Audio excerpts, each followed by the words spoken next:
I want to thank all of you for this award. I want to thank all of you for what you're doing, our students, our supporters. Your work, and I'm going to get into this, is more important than ever. And the award is truly, truly an honor, so much so that I was wondering what I actually did to deserve it. My staff pointed out that, given my background in a bunch of different areas of public service, that I might be able to say a few things to the young people in the room, that we're really counting on all of you, and of course to our generous donors in the room who are committed to preserving our country's freedoms and liberties for the next generation.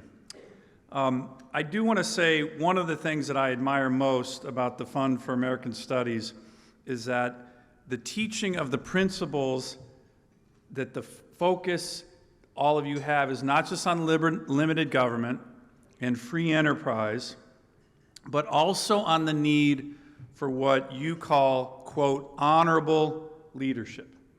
Honorable leadership. We need it more than ever, and I can say without exaggeration, no American citizen I know right now today epitomizes the ideal of honorable leadership better than Judge James Buckley, who just wrote that very nice note about me, but who has been a great supporter of TFAS. So, Judge, I wish you were here tonight. I'm going to make this speech a little bit about you. Think about it. Somebody who served as, Kathy already mentioned, somebody who served his country honorably as a World War II naval officer, including in the Battle of Okinawa, the bloodiest battle for the U.S. Navy in U.S. history, a U.S. Senator, Under Secretary of State, Federal Court of Appeals judge on the D.C. Circuit, and giving back to his country still, I think, at the tender age right now of 98. So in absentia, how about a round of applause for the judge?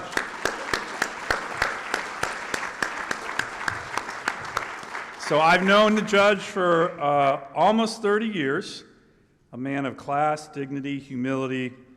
He mentioned it. I got a lucky break when he hired me as his fourth law clerk / intern when he was a D.C. Circuit judge. I was my last year at Georgetown, and it was the opportunity of a lifetime. Some of you know the D.C. Circuit is considered the second most important court in the country, only to the U.S. Supreme Court.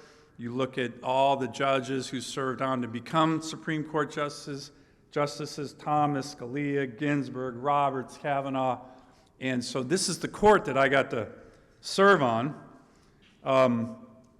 The judge didn't mention I pretty much quit going to law school. For the young people here, don't do that. That's a bad idea. My D in evidence was an evidence of that is a bad idea. My professor was not impressed that I showed up for my final exam. He was like, "Who are you?" And so that was bad. But anyways, the judge tolerated me, but he really developed a bond with my then girlfriend, who is now my wife of 27 years, Julie. Now, this is a really amazing story. The two had a small world connection that was quite remarkable. In 1970 and 71, this New York U.S. Senator became one of the strongest advocates in the Senate for the settlement of land claims for the Alaska Native people. Okay, we had a bill in the Congress. It was called the Alaska Native Claims Settlement Act. It became the largest land settlement for the indigenous people of any place in the world. 44 million acres of federal land went to the Native people of Alaska. In Alaska, fee simple, private property, which is, I'm sure, one of the reasons why Judge Buckley was so supportive. But he was this giant supporter. New York, Alaska natives, like, what was going on there? Well, like I said, the principles, not like the reservation system that really doesn't work in the lower 48, but free enterprise, Private property, fee simple to the native people. This is your land. Go do with it what you want. But there was also probably something to do with a beautiful, smart Alaska Native woman who was an advocate who was lobbying the U.S. Senator in 1971. This was my future mother-in-law. So when the judge met my girlfriend, same beautiful, smart Native woman, he kind of looked and they put two and two together. He's like, wait, your mom lobbied me 30 years ago. So that relationship was cemented, and then I had to catch up, and we've been great friends ever since. So I just really want to thank him for so much. So when I thought about my remarks tonight, I kept coming back to the people that I've been blessed to serve with throughout my career, the people who make our democracy work, the people like James Buckley, who has dedicated his life to what TFAS talks about, honorable leadership. And I've fortunately in my life had other senior officials like Secretary of State Condoleezza Rice, former U.S. Army General John Abizaid, both who are also those kind of honorable leaders who I've served under and have been mentors of mine for decades. And then there are the thousands of men and women of the United States Marine Corps and all members of the armed services whose names you have not heard of. These are men and women keeping guard all across the globe for our liberty at great sacrifice, sometimes with their lives. This is what our country, our American democracy, continues to produce. I just came from the first of what we're going to have many oversight hearings on what's happened in Afghanistan. Big mistakes, in my view, strategic mistakes made by the leaders of our country. But one thing is certain, when the young men and women in our armed forces were once again asked to go into the breach, into dangerous duty, you saw it on TV, they did it, as they always do it, with grit, determination, and honor. And as Joe mentioned, I've had the honor of serving in the U.S. Marine Corps now for 27 years. I continue to marvel at the exceptional men and women from all across the country, different races, different creeds, who continue to volunteer to support and defend our Constitution and keep our country safe. When you serve in the military, from day one, you begin to understand true equality, immortalized in the words of Thomas Jefferson, quote, "We hold these truths to be self-evident, that all men are created equal." Or as a Marine Corps drill instructor put it less eloquently and more forcefully on day one of boot camp to his new recruits, quote, "In my eyes, you are all equally worthless.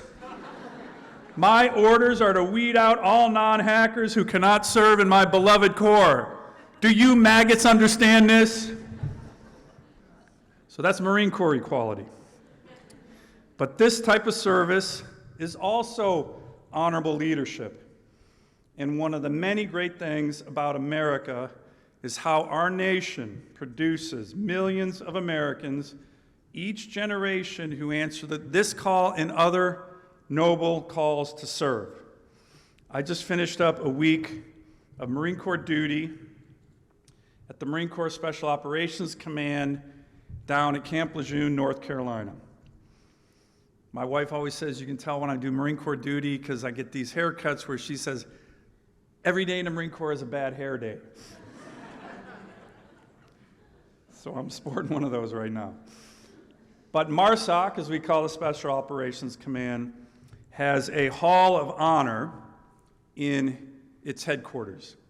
It's commemorating all those killed in action since the founding of this unit in 2006, not that long ago. It is a moving and powerful tribute.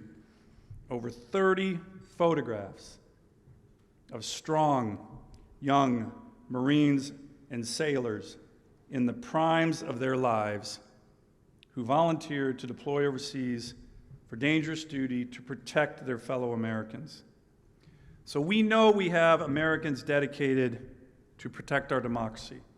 And I think we saw it again commemorating the 20th anniversary of 9/11, reminding us of that and that heroism. But I also think we need to recognize at this time that we truly are at an inflection point.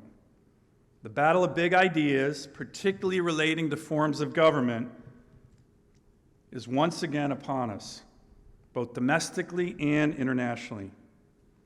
Skepticism about democratic institutions and free markets abound, both at home and abroad. And there is no doubt that democracy can be messy, particularly right now. But I fear that our younger people across the country are starting to lose faith in these democratic institutions and the principles upon which our great nation were founded. And again, that's why your work tonight is so important to continue it. But let's face it, democracy can be messy. Disagreements, sometimes ferocious disagreements, is the hallmark of representative government. And because of our transparency, it's there for all the world to see. The good, the bad, the ugly. Yet we know, and it is so important that our younger generation understand that such disagreements ultimately can and often do lead to a better tomorrow, of greater knowledge, compromise, and progress. We know this because it's played out in our history again and again. Other countries don't have that kind of history to draw on. They see democracies as unworkable. They see efficiencies in authoritarian governments. Autocratic governments are able to act swiftly. They don't have contentious city council meetings and community groups that band together. The magic and sometimes the frustration inherent in our democracy. And if they don't like dissent, the autocrats, they crush it. If they want to build a pipeline or a dam or even an army, they build it. So in times of turmoil, a top-down government in charge of all things can be tempting. And we know it's tempting countries all around the world as they are looking at the rise of communist China as a model to emulate. America, of course, is not immune to this. In the 1930s, many Americans and millions around the world were attracted to the communist authoritarian model on the left and the fascist model of the right. And even today, the socialist temptation is making a major comeback in the halls of Congress. I don't say this to be partisan, but here's a fact. The head of the Senate Budget Committee is a self-proclaimed socialist. He is writing a bill that, in my view, would dramatically take us down the wrong path of cradle-to-grave socialism to begin in America, and I'm certainly going to be working with my colleagues to fight against that. So it's vitally important.